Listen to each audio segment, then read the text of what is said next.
A'udzu billahi minasyaitonir rajim. Bismillahirrahmanirrahim. Assalamualaikum warahmatullahi taala wabarakatuh. Alhamdulillahi qail. Innama yu'minu bi ayatina alladzina idza dzukiru kharru sujada wa sabbahu bihamdi rabbihim wa hum la yastakbirun. Asyhadu an la ilaha illallah wa asyhadu anna Muhammadan abduhu wa rasuluh wa nusalli wa nusallim ala sayyidina wa habibina wa syafi'ina wa zuhrina wa maulana Muhammad. Qala rabbi shrah li sadri wa yassir li amri wa hlul 'uqdatam min lisani yafqahu qawli. Allahumma faqihna fid din wa 'allimna ta'wil warzuqna fahman nabiyyin wa hifdzal mursalin wa ilhamal malaikatil muqarrabin ya arhamar rahimin. Wa qala Nabi sallallahu alaihi wasallam, laisa minni man ghasya. Ayuhal muslimin wal muslimat ittaqullaha haqqa tuqatih wa la tamutunna illa wa antum muslimun. Dan diraihkan sesuai pimpinan surau Al-Falah. Al-Falah. Sesuai pimpinan masyarakat setempat, tuan-tuan haji, ibu-ibu hajah, hadirin hadirat yang dirahmati Allah Subhanahu wa taala. Kita bersyukur kepada Allah Subhanahu wa taala, masih lagi Allah Taala pinjamkan umur dan masih lagi Allah Taala beri kekuatan untuk kita sama-sama sampai ke surau masjid untuk bersemayang berjemaah dan duduk seketika dalam majlis yang dinamakan Raudatul Jannah. Apa makna raudah? Raudah makna dia taman. Jannah tu syurga. Taman-taman syurga. Orang yang duduk dalam majlis ilmu ini dinamakan orang yang duduk di dalam taman-taman syurga. Baik, mudah-mudahan Allah Ta'ala ganjarkan kepada kita apa yang Allah Ta'ala janjikan kepada semua orang yang menghadiri majlis ilmu. Begitu juga dengan yang dapat semayang maghrib. InsyaAllah sekejap lagi kita semayang isyak pula secara berjemaah. Mudah-mudahan Allah Ta'ala bagi kita dan kita dapat melihat hasil mahsul daripada ubudiah pengabdian kita kepada Allah ini nanti di hari kiamat insya-Allah. Baik, malam ni dah merupakan malam 23 Zulhijjah. 23. Orang dah boleh balik haji dah. Beransur-ansur balik. Jadi korban dah habis. Hari tasyrik pun dah selesai. Lembu pun dah, daging pun dah habis. Ada lagi dalam peti tajuk? Tak ada dah. Orang dah mula balik haji dah. Jadi yang mana dapat pergi haji alhamdulillah. Yang mana belum dapat pergi haji lagi doalah. Mudah-mudahan Allah Taala bagi rezeki kita dapat pergi haji. Sebab pergi haji ni tuan-tuan bukannya ikut kemampuan. Pergi haji ni sebenarnya pilihan Allah. Kalau tuan-tuan tengok masa raya haji baru ni dia ada ditunjukkan peristiwa berdarah musim haji di Mekah. 29 hari bulan ada, 30 hari bulan pun ada. Peristiwa berdarah tahun 2015 bila mana kerin jatuh. 4 jemaah haji. 100 lebih orang meninggal dan orang Malaysia yang terbabit ialah 7. Ada yang kata 7, ada yang kata 8 orang. Tapi yang kena 4 tu kebanyakannya semua putus badan dia. Jadi inilah, dah pergi haji ke belum, dah buat haji ke belum orang yang kena 4 tu? Belum. Belum lagi. Masa tu hampir-hampir nak masaih. Nak hampir-hampir 9 hari bulan. Dia sebenarnya haji ni tuan-tuan 9 sampai 13 ya. 9, 10, 11, 12, 13. Kalau orang dah pergi haji tahulah. Kalau tuan-tuan dapat tawaran pergi haji, dia akan tanya nak pergi awal ke nak pergi akhir, nak pergi Mekah dulu ke nak pergi Madinah. Kalau saya anjurkan supaya tuan-tuan pilih pergi Mekah dulu. Pergi penghujung. Bila kita pergi lambat ni tuan-tuan, kita masuk Mekah, bila dah hampir-hampir hari nak kita nak pergi ke Arafah, dipanggil Masair. Kita dah boleh buat haji ifrat. Haji ifrat ni tak kena dam. Tapi kalau kita pergi awal, jawabnya kena buat haji tamatuk. Haji tamatuk. Sebab haji tamatuk ni kita buat umrah dulu. Kemudian kita buka baju, kita pakai baju biasa balik 9 hari bulan tu baru pakai ihram. 9 hari bulan tu pakai ihram, niat niat haji dan umrah, lepas tu pergi Arafah. Sampai Arafah barulah dia bagi cawan sudu. Jadi kalau tuan-tuan dapat pergi haji, saya syorkan pergilah lambat-lambat. Cakap tulis dalam tu saya nak pergi lewat dan saya nak terus pergi ke Mekah. Sebab semua ibadah haji berlaku di Mekah. Cuma selesai itu nanti barulah dihantar ke Madinah untuk melakukan ziarah. Ziarah. Cuma ada kadang-kadang kita tengok orang bila ditanya dalam TV tu kenapa selepas daripada Mekah tak pergi Madinah, tak ziarah Nabi, dia cakap sibuk nak balik, ada urusan lah, ada kerja lah.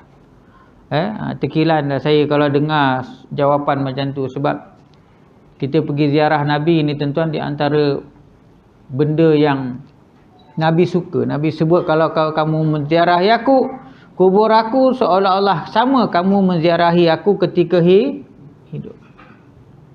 Ketika hidup.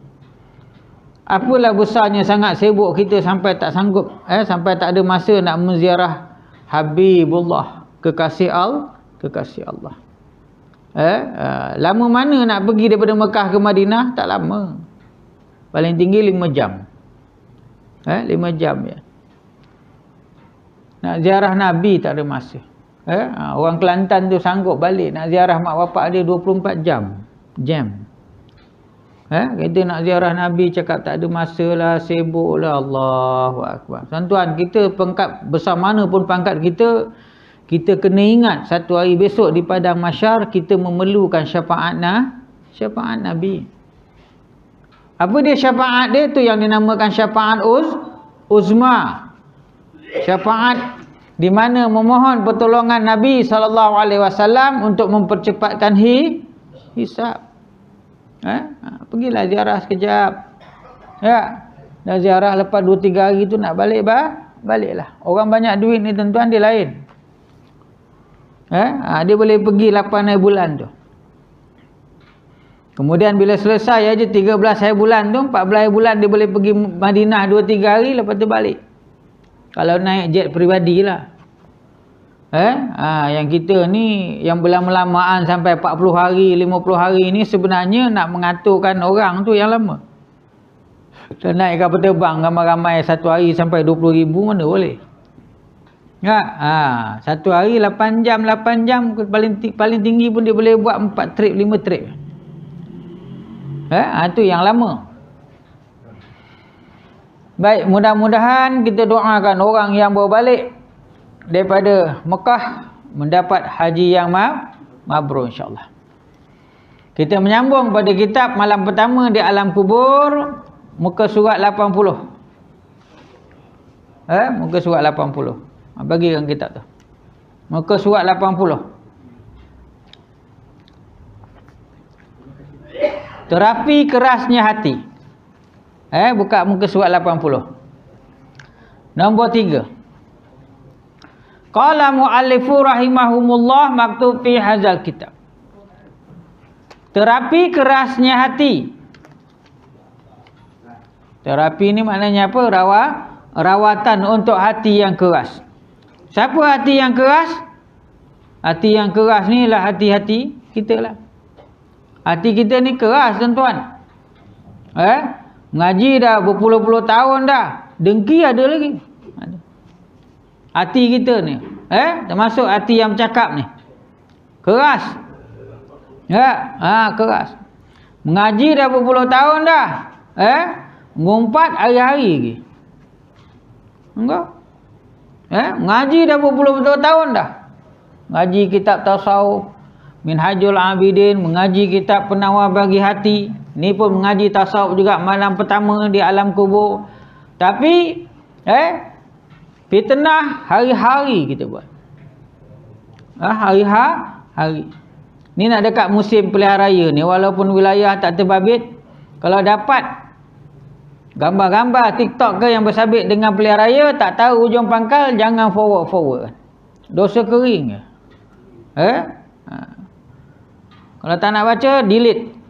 Ini dah, selagi ada, selagi tu. Kita forward.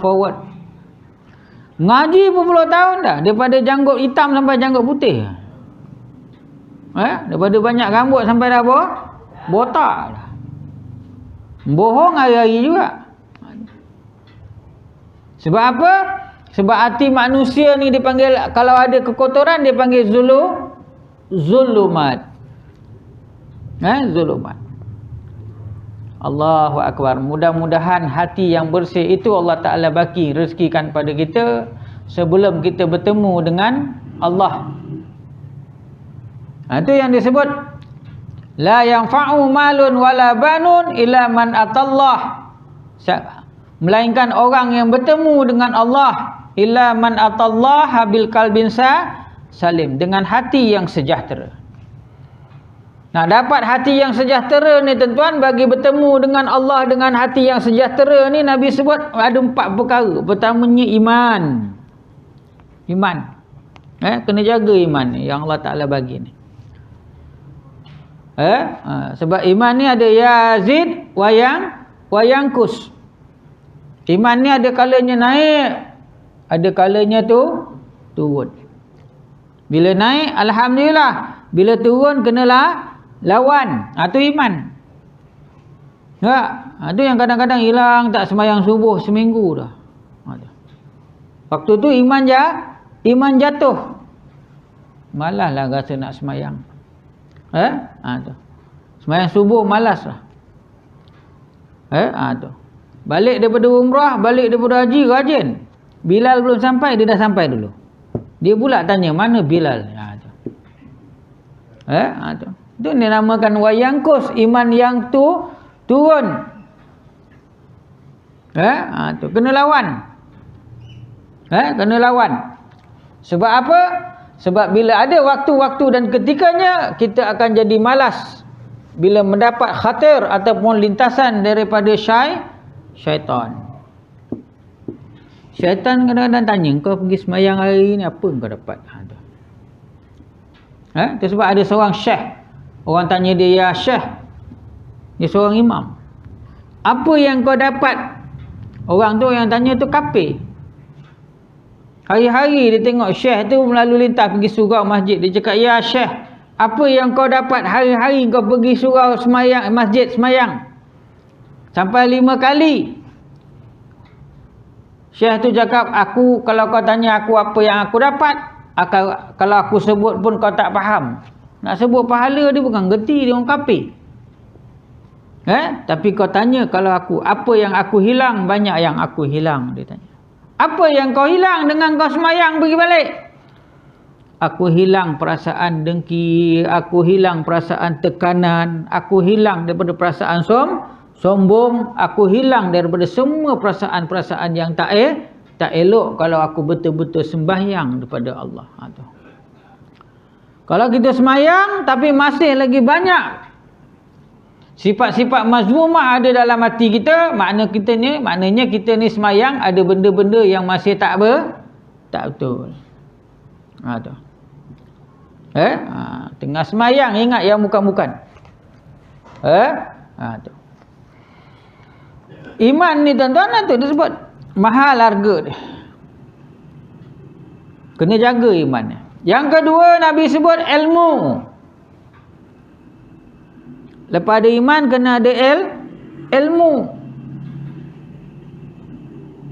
Sebab Nabi sebut dalam hadis, al-alimu saumu khairun minal al-jahlu was-salah. Orang alim yang tidur itu lebih baik daripada orang yang jahil yang bersembahyang. Itu dalam hadis, itu dalam kitab Minhajul Abidin disebut. Kena ada ilmu. Tak boleh ikut-ikut. Kena ada ilmu. Dan bila ada ilmu, kena ada amal. Orang dulu-dulu tuan-tuan, ilmu dia tak banyak tapi dia kuat beramal. Orang hari ni ilmu banyak tapi tak Tak amal. Tak amal. Saya pernah ajar dulu, kalau nampak kuil baca apa? Kalau nampak kuil baca apa? Apa nak baca kalau nampak kuil? Nampak kuil, nampak tokong, baca apa? La ilaha illallah. Haram. Tu dia cakap. La ilaha illallah, la ma'bud illallah. Tu. Tu sebab orang dulu tuan-tuan, ilmu. Orang hari ni dia bangga ilmu banyak tapi amal tak ada. Rasa diri hebat, rasa dia banyak ilmu, rasa dia lagi pandai. Allah. Dia rasa dia lagi bagus. Tapi amalnya tak ada gitu. Dan yang akhirnya Nabi sebut, setelah iman, setelah ilmu, setelah amal, kena ada ikhlas. Apa pun kena ikhlas. Sedekah kena ikhlas, beribadah kena ikhlas. Itu yang disebut minal mukhlasin. Allahumma ja'alni minal mukhlasin. Ya Allah, jadikanlah aku di kalangan orang-orang yang ikhlas. Baik, terapi kerasnya hati. Yang ketiga, terapi ini maknanya rawatan. Rawatan pada hati-hati yang keras. Pertama disebut apa? Pertama membaca Al-Quran dan zikrullah. Yang kedua disebut merendahkan diri dan menangis di hadapan Allah. Merendahkan diri. Itu ni bukan merendah diri. Meninggikan diri. Yang ketiga, terapi untuk hati yang keras ialah menghadiri majlis-majlis ilmu yang berisi mawaidah dan zikir. Apa makna mawaidah? Mawaidah makna dia peringatan ataupun nasihat. Untuk melembutkan hati yang keras, penulis cakap, yang ketiga hendaklah menghadiri, duduk dalam majlis-majlis ilmu yang berupakan peringatan dan juga zikir. Zikir. Itu sebab Nabi sebut dalam hadis apa dia? Ad-dinu nasihah. Agama tu nasihat. Agama tu nasihat. Hari ni sebut, semua ingat. Lepas minggu besok, lupa dah. Tambah kalau ada umur-umur kayak gini. Lagi pula, susah nak masuk. Melantun orang juga. Mantul. Tu. Lalu masuk degil lagi. Degil lagi lah. Tu. Dia sebab orang pergi belajar tahfiz tu budak-budak dia ambil. Kalau dah sekolah menengah pun dia susah nak ambil dah. Dia ambil budak-budak. Sebab apa? Sudah masuk. Kalau bayar imam-imam ni pergi nak belajar tahfiz, dia halau balik. Dia cakap dah terlambat, dah too late. Sebab dalam otak ada macam-macam masuk dah. Tu. Kita harus menghadiri majlis-majlis, kita harus menghindari majlis-majlis yang buruk. Majlis-majlis yang buruk ni contoh dia apa tuan-tuan? Tengok wayang. Tengok wayang. Ada orang dah tua bangka ni tengok wayang dia. Ada tak? Ada. Tu. Ada Imam Bilal pergi tengok cerita apa tu?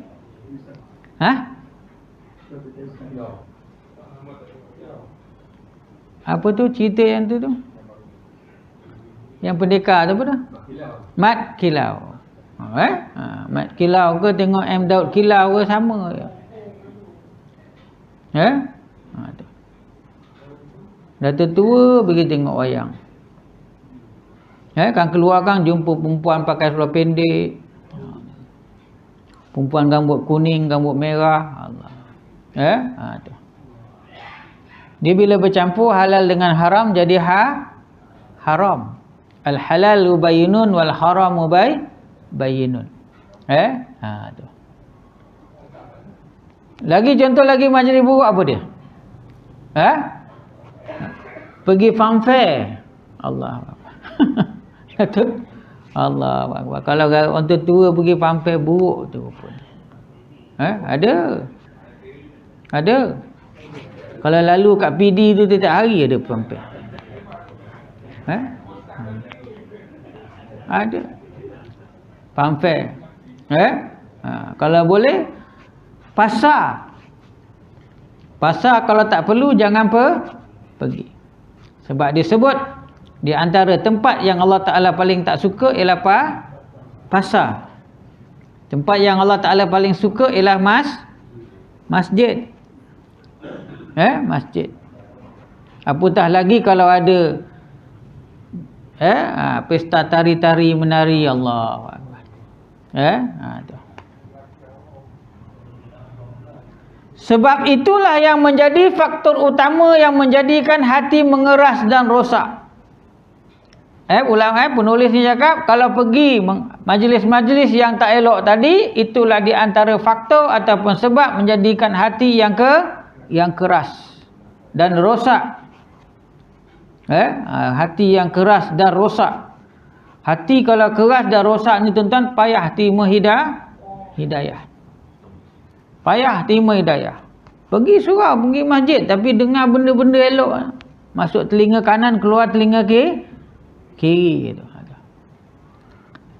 Tegur marah aja.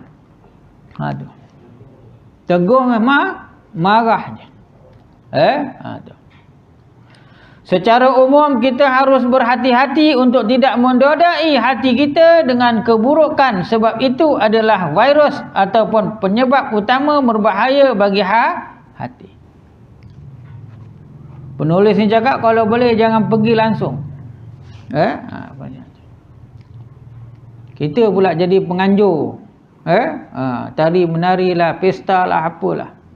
Tentang pergi tengok orang Melayu. Pergi mana? Pergi Batu Cape, Tai Pusam. Allahu Akbar. Orang Melayu pergi Tai Pusam. Maulidin Rasul pun tak pernah pergi. Maulud Nabi dia tak pergi. Pergi Tai Pusam. Culture. Tahu culture? Budaya.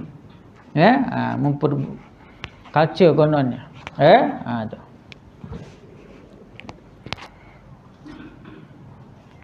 Tu yang ada keluar cakap tu apa?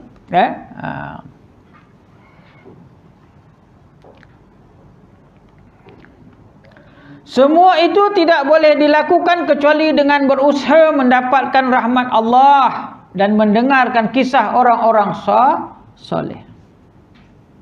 Dia cakap kebaikan, hati yang murni, hati yang mulia itu tidak dapat melainkan mendapat dengan rahmat Allah dan mendengar kisah-kisah orang soleh. Ada seorang sufi tuan-tuan. Sufi ni dia orang Uzbekistan. Nama dia Al-Wasiti. Nama sebenar dia Muhammad bin Musa. Dia ni terkenal dengan kisah tafsir. Dalam kitabnya diulang-ulang sebutannya tu dalam kitab Ahli Sunnah wal Jamaah, kitab tasawuf, kitab tauhid. Disebut apa? Tidak ada seperti zat Allah sesuatu zat. Yang kedua disebut tidak ada seperti nama Allah sesuatu nama. Tidak ada seperti perbuatan Allah sesuatu perbuatan. Dan tidak ada seperti sifat Allah sesuatu sifat kecuali sebutannya sahaja. Apa makna dia? Maknanya tuan-tuan, apa saja yang kita gambarkan tentang Allah Ta'ala itu tidaklah sebenarnya apa yang sebenarnya Allah. Saya ambil satu contoh lah. Kalau kita sebut Allah tu sifat dia apa? Sifat dia alim, ilmu, mengetahui. Orang kalau kita cakap pandai mengaji sampai mana tuan-tuan? Orang kalau pandai, lepas daripada darjah 6 dia belajar SRP. Tak? Lepas SRP dia ambil SPM. Lepas SPM dia ambil tingkat 6 lah ataupun diploma. Lepas diploma dia ambil apa? Ijazah. Lepas ijazah ambil apa? Master dulu. Lepas master baru ambil PhD. Lepas PhD tak ada dah. Itu manusia. Kalau anak kita ada 4 flat, tahu 4 flat. Kalau mengaji, kalau pergi universiti, dia punya point tu 4 aja, itu dia panggil 4 flat. Itu pandai tu. Itu manusia. Orang bandingkan dengan Allah punya kepandaian. Kita ada cucu. Cucu kita umur setahun. Maha tahunya Allah Ta'ala tadi tu, Allah Ta'ala tahu bukan sekadar benda yang dah ada. Allah Ta'ala maha tahu benda yang belum ada. Tentuan ni Allah Ta'ala dah tentu tahu. Cucu kita tadi tu Allah Ta'ala dah tahu dah. Dia kahwin dengan siapa, umur dia berapa besok dia mati, anak dia berapa, cucu dia berapa, mati dekat mana, ke bumi kat mana, macam mana cara dia mati, dah tahu dah. Maknanya Allah Ta'ala tu maha tahu. Jangan katakan dalam hati kita saja Allah Ta'ala tahu. Dalam hati semua makhluk yang ada dalam dunia ni Allah tahu. Maknanya tahu Allah Ta'ala tadi tu tak ada batas. Apa maksud saya tuan-tuan? Wa'imah kita menceritakan macam tu. Cucu kita Allah Ta'ala tahu. Ya'lamu ma baina aydihim wa ma khalfahum. Dialah Allah yang mengetahui apa yang telah berlaku dan apa yang bakal berlaku. Wa'imah kita cerita macam tu tadi pun, itu sebenarnya bukanlah yang nak menceritakan ilmu Allah Ta'ala. Ilmu Allah Ta'ala atas lagi. Maknanya tidak ada perkataan untuk menceritakan betapa pandainya Allah Ta'ala, betapa tahunya Allah Ta'ala, betapa kayanya Allah Ta'ala. Kalau orang cakap hari ni kaya, siapa paling kaya? Siapa orang yang paling kaya disebut dalam dunia? Bill Gates. Yang mencipta software komputer tu. Bill Gates nama dia. Dia kaya. Dia boleh beli pulau. Jam yang dia pakai pun berjuta-juta. Tapi dia tak ada lah pakai rantai besar-besar emas, tak ada. Orang yang suka pakai emas rantai ni orang Melayu je. Tak ada emas, beli zulian pakai. Beli zulian pakai juga. Kalau kita cakap engkau ni riak menunjuk, tak ada. Tak ada juga. Orang kaya banyak duit tu tuan-tuan, dia tak ada pakai rantai besar-besar kat leher. Tu. Kita nak menceritakan orang yang kaya tadi. Maha kaya Allah Ta'ala, yang kita tahu sekadar memiliki bumi, memiliki langit, memiliki semua gala-galanya. Adakah itu mewakili kayanya Allah Ta'ala? Tidak. Sebenarnya kaya Allah Ta'ala itu tidak tertutur oleh kita. Melainkan pada segi perkataan dan sebutan sahaja. Sebab orang Kelantan cakap kalau cerita pasal Allah, tak ada bicara dia cakap. Allah Ta'ala tu tak ada bicara tentang Allah Ta'ala.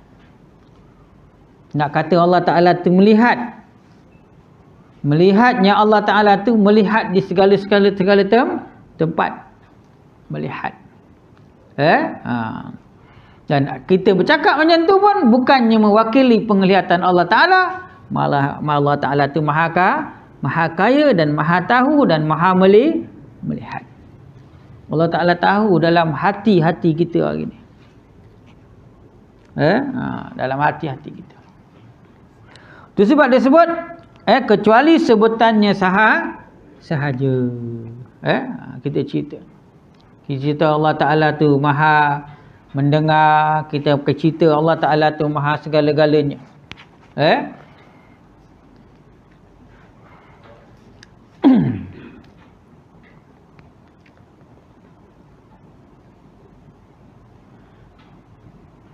Yang demikian dapat melunakkan hati dan menyembuhkannya. Itulah majlis ilmu, dan itulah ilmu, dan ilmu adalah ibadah ilmu ibadahnya hati.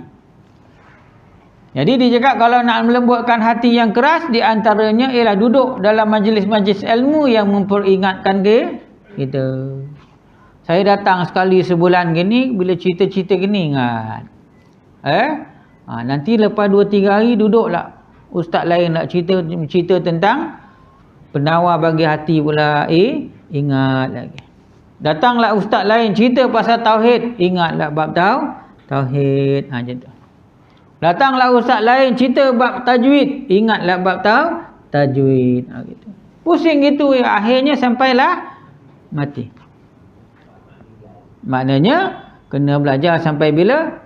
Selagi ada nyawa. Sebab kita semayang tadi tuan-tuan, daripada mula kita semayang sampai akhir kita semayang, takkan mampu kita nak menjaga dengan rukun qauli, rukun fi'linya, tak mampu kita. Tentulah ada salah satu benda yang kita buat salah dalam semayang. Dalam rukun bacaan yang kesalahan yang paling besar ialah menukarkan huruf. Kita baca asyhadu salah. Sebab ha simpul tu keluarnya daripada pangkal korongkong. Asyhadu alla. Kita baca asyhadu salah. Contoh kalau imam baca Assalamualaikum warahmatullah, betul ke salah? Salah daripada segi mana? Tidak ada alif lam sin. Assalamualaikum. Bismillahirrahmanirrahim. Selalu tak dengar imam baca tu. Bismillahirrahmanirrahim. Kadang-kadang ada. Bismillah. Tu nak jaga tu semua tu. Kadang rakaat pertama betul, rakaat kedua Assalamualaikum. Assalamualaikum. Tak mampu kita tuan-tuan, melainkan dengan keampunan daripada Allah dalam setiap kesalahan yang kita buat. Dari Abu Hurairah radhiyallahu, ia berkata Rasulullah sallallahu alaihi wasallam bersabda, "Man salaka tariqan yaltamisu fihi ilma, sahhalallahu lahu bihi tariqan ilal jannati wa majtama'a qauman fi baiti min buyutillah." Saya tak nampak.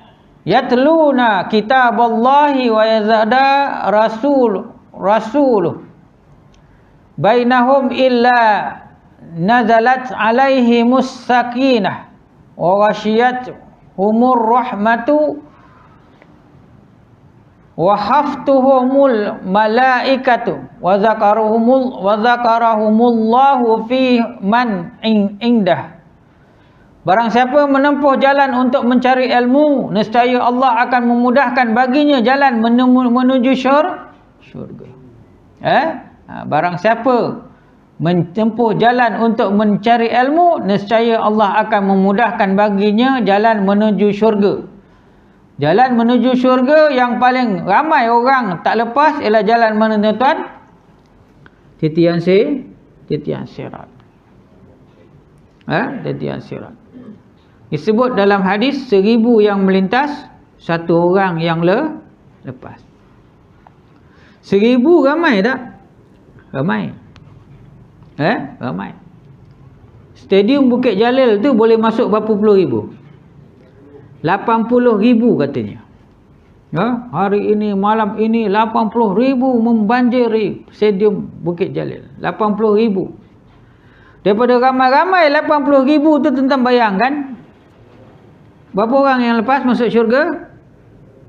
80 orang. Itu nisbah dia. Kalau tuan-tuan nak tahu berapa ramai orang yang jatuh ketika titian sirat, itu nisbah dia. 10,000 satu orang je lepas. Maknanya yang jatuh 999.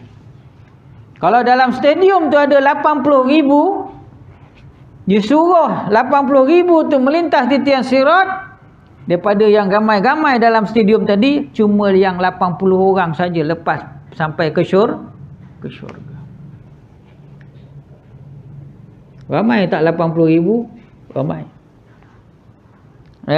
Itu baru dalam stadium.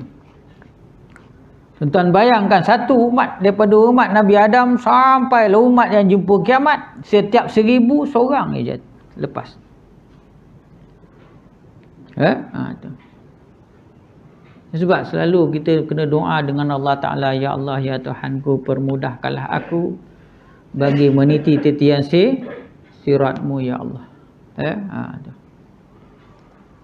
Ada juga orang cakap, alah tak apa tu ustaz, jatuh masuk neraka pun lama masuk juga syurga. Tuan-tuan ingat sekejap masuk neraka. Kalau disebut satu hari pun, satu hari di neraka, satu hari di akhirat bersamaan dengan berapa? 1,000 tahun. Mahathir baru 98. Hari Isnin tu hari Mahathir menyambut birthday yang ke-98. Saya dengar dalam radio disebut hari ini merupakan hari kelahiran Tun Mahathir yang ke-98. Mahathir tu baru 98 tahun. Belum sampai 100. Kalau dia cakap masuk dalam neraka satu hari akhirat, maknanya 1,000 tahun dunia. Lama tak 1,000 tahun dunia? Lama tuan-tuan. Orang bertanya, macam mana hal keadaan orang yang keluar? Memanglah disebut orang yang masuk dalam syurga tu, setelah selesai dia akan, walaupun dia ada iman sebesar zarah pun, nanti dia akan keluar daripada neraka yang beriman. Sebab syarat masuk syurga tu yang pertamanya ialah beriman. Kemudian dia akan dikeluarkan daripada neraka sebelum dimasukkan ke syurga. Tapi yang keluar daripada neraka tu muka macam arang lah. Terbakar. Tentang bayang. Apinya lebih panas daripada api dunia. Api dunia ni kalikan berapa? 70. Tak percaya yang isap rokok tu kan, balik cuba ambil puntung rokok tu, cucukkan mulut tu. Panas tak? Ni contoh. Sebab tuan-tuan hari-hari bermain dengan api. 70 api, panas 70 kali ganda. Satu hari kali 1,000 tahun. Dan neraka itu dalamnya batu yang jatuh 70 tahun. Batu besar jatuh 70 tahun baru sampai ke dasar neraka. Tu. Setiap orang yang masuk dalam neraka disebut apa? Wa ammal ladzina fasaku fama'wahumun nar. Setiap kali orang yang masuk dalam neraka tu, dia akan cuba keluar. Allah Ta'ala sebut, setiap kali dia keluar, aku akan masukkan dia balik dalam neraka. Wa ammal ladzina fasaku fama'wahumun nar kullama aradu an yakhruju minha u'idu fiha.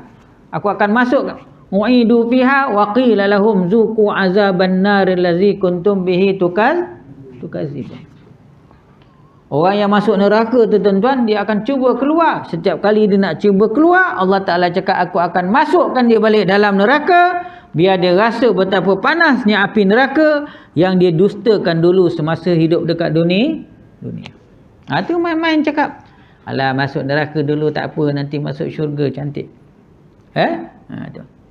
Ada orang bergaduh dengan adik-beradik sampai cakap, engkau ni aku tak maafkan dah. Nanti kita jumpa di padang mahsyar. Dia ingat padang mahsyar tu macam padang merebuk. Tunggu tuan-tuan. Itu sebab ada satu orang lelaki, dia masuk dalam masjid. Bila dia masuk dalam masjid, Nabi cakap dia ni ahli syurga. Saya dah berapa kali cerita dengan tuan-tuan kisah. Sahabat tengok orang tu.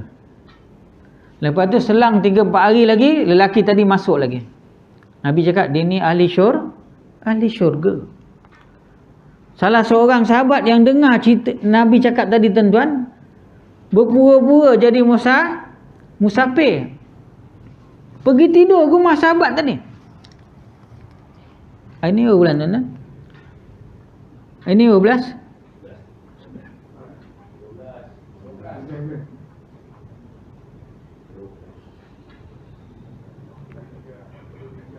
Sahabat tadi pergi tidur rumah orang tu.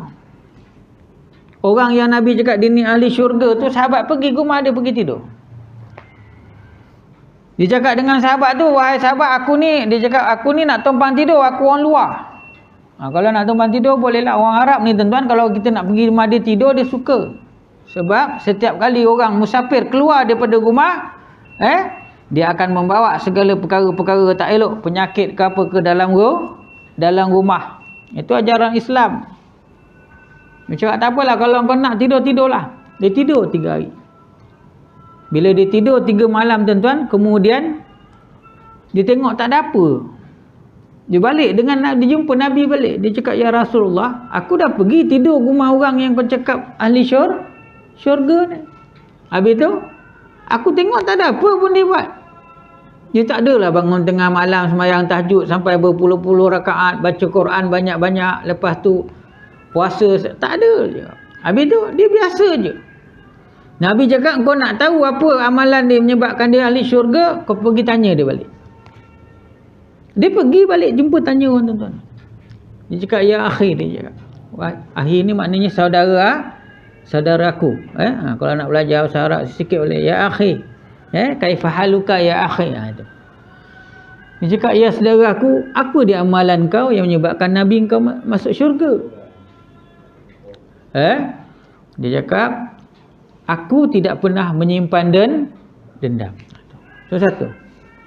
Yang kedua, setiap orang yang berdosa dengan aku akan ampun dan maafkan. Itu yang kedua. Yang ketiga, setiap aku bersalah dengan orang, aku akan pergi jumpa dengan dia segera dan aku memohon keampunan. Itu je tuan. Dia tidak ada berdendam dengan orang dan dia tidak ada bermusuhan dengan manusia. Kita dengan adik-beradik kadang bergaduh sampai meninggal. Sampai mak ayah. Ni baru-baru ni lagi dahsyat-dahsyat cerita. Yang pauk kapak kepala mak dia sampai mati pun ada. Allah. Yang kapak kepala mak dia sampai. Orang kalau dah mati, dia berdosa dengan kita maafkan dia, termaaf tak? Maaf. Orang tu dah meninggal, kita maafkan dia. Maaf tu diterima oleh Allah Ta'ala. Yang tak bolehnya, kita berdosa dengan orang tu dah mati, kita tak sempat nak minta maaf tu berat. Jadi kalau ada dosa-dosa sesama manusia, mentara orang tu ada nyawa, ada kesempatan, pergilah minta maaf. Baik, sekadar tu je malam ni tuan-tuan. Mudah-mudahan ada manfaatnya. Subhanallah bihamdihi, subhanakallahumma wa bihamdika, asyhadu an la ilaha illa anta, astaghfiruka wa atubu ilaik. Wal 'asr, innal insana lafi khusr illa allazina amanu wa amilus solihat wa tawassaw bil haqq wa tawassaw bis sabr. Wallahu ta'ala alam. Al-Fatihah. A'udzubillahi minasyaitanir. Bismillahirrahmanirrahim. Alhamdulillahirabbil alamin. Arrahmanirrahim. Maliki yaumiddin. Iyyaka na'budu wa iyyaka nasta'in. Ihdinas siratal mustaqim. Siratal ladzina an'amta 'alaihim ghairil maghdubi 'alaihim waladdallin. Bismillahirrahmanirrahim. Alhamdulillahirabbil alamin. Allahumma shalli ala sayidina Muhammad Ya Allah, Ya Rahman, Ya Rahim, kami menadah tangan mohon keridaan-Mu, Ya Allah. Ampunkanlah dosa-dosa kami, Ya Allah. Ampunkanlah dosa kedua ibu bapa kami, Ya Allah. Ampunkanlah dosa seluruh ahli keluarga kami, Ya Allah. Sama ada yang hidup, lebih-lebih lagi yang telah kembali kepada-Mu, Ya Allah. Hiasilah kehidupan kami dan seluruh ahli keluarga kami dengan akhlak yang terpuji, Ya Allah. Jauhkanlah kami dan seluruh ahli keluarga kami daripada akhlak-akhlak yang tercela, Ya Allah. Kau tunjukkanlah pada kami yang benar itu benar, Ya Allah. Rezekikanlah kami agar dapat melakukannya, Ya Allah. Kau tunjukkanlah pada kami yang salah itu salah, Ya Allah. Berilah kami dan seluruh ahli keluarga kami kekuatan untuk meninggalkannya, Ya Allah. Ya Rahman, Ya Rahim, hidup dan matikanlah kami dan seluruh ahli keluarga kami dalam keadaan beriman kepadamu, Ya Allah. Dalam keadaan yang kau redha, ya ini dalam keadaan Islam, Ya Allah. Akhirilah kalimah kami dan seluruh ahli keluarga kami dengan kalimah syahadah la ilaha illallah Muhammadur Rasulullah. Kepada seluruh ahli keluarga kami yang telah berada di kubur, Ya Allah, permudahkanlah mereka di kubur, Ya Allah. Lapangkanlah kubur mereka, Ya Allah. Terangilah kubur mereka, Ya Allah.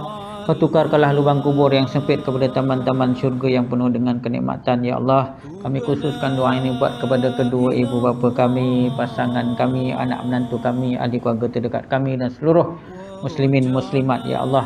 Sebagai manusia belum tentulah banyak salah dan silap yang mereka lakukan semasa hayat mereka, Ya Allah. Namun Engkaulah Tuhan yang Maha Pengampun lagi Maha Penyayang, Ya Allah. Ampunkanlah segala kesalahan mereka, Ya Allah. Terimalah akan amal ibadah kebajikan yang pernah mereka lakukan semasa hayat mereka, Ya Allah. Himpunkanlah mereka di dalam golongan orang yang beriman dan beramal soleh, Ya Allah, yang mendapat nikmat-Mu di dalam kubur, Ya Allah. Seterusnya ke syurgalah hendaknya mereka dan juga kami, Ya Allah. Bagi bertemu denganmu, Ya Allah, bagi bertemu dengan para rasul-Mu, terutamanya Rasulullah sallallahu alaihi wasallam, dan juga bertemu dengan seluruh ahli keluarga kami yang telah lama meninggalkan kami, Ya Allah. Rabbana taqabbal minna du'ana innaka antas sami'un alim wa tub alaina innaka antat tawwabur rahim walhamdulillahi rabbil alamin. Taqabbalallahu minna wa minkum.